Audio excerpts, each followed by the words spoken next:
পরিষদীয় মন্ত্রীও শ্রী শোভনদেব চট্টোপাধ্যায় মহাশয়কে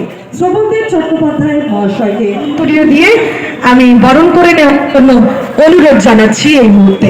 মন্ত্রী শোভনদেব চট্টোপাধ্যায় তিনি একটা কথা আমাদের বারে বারে বলেন, বিশ্ববিদ্যালয় কর্মচারী সংগঠন করছো, নিজেদের অধিকারের জন্য যেমন লড়াই করবে, দায়িত্বের প্রতি দায়িত্বশীল হবে এবং সমাজের জন্য কিছু কাজ করবে।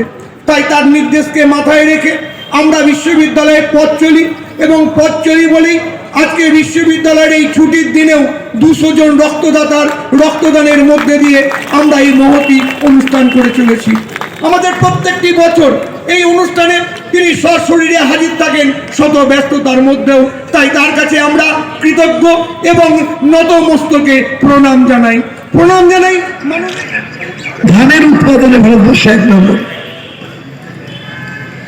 আমরা ক্রপিং ইন্টেন্সিটি আমরা ভারতবর্ষে 1 নম্বরে।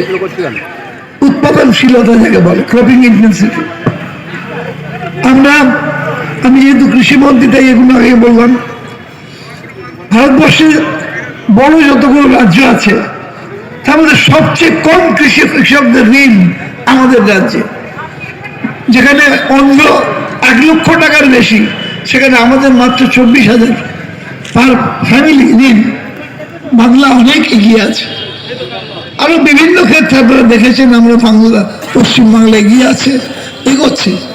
আমরা চাই মমতা বন্দ্যোপাধ্যায়ের নেতৃত্বে এই বাংলা 1 নম্বর রাজ্যে পরিণত হবে আগামী দিনে।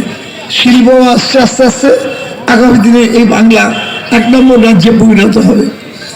এইটা করতে গেলে আমাদের যেটা করতে হবে সেটা আমাদের যে একটা কমিটমেন্ট আছে। আমরা যারা রাজনীতি করি আমাদের কমিটমেন্ট আছে।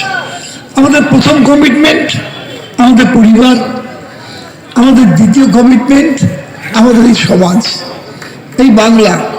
এই বাংলাকে আমরা একদিন মহামতি গোখলে বলেছিলেন হোয়াট বেঙ্গল থিংস। এবং ভারতবর্ষের মোট সম্পদের 40% বড়লোকদেরই হাতে, তবু গরিবের সংখ্যা বেশি। বাজার সচল থাকবে না যদি না গরিবের হাতে পয়সা যায়।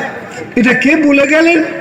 সবচেয়ে বড় করে বললেন যিনি, তার নাম অভিজিৎ বিনায়ক বন্দ্যোপাধ্যায়, নোবেল পুরস্কার পেয়েছেন। তিনি বলেছিলেন যে যখন করোনা হয় তখন ভারতবর্ষের 2টি রাজ্য মাত্র পজিটিভ ছিল GDP, gross domestic product, GDP দিয়ে বিচার করা হয়, তামিলনাড়ু এবং বাংলা।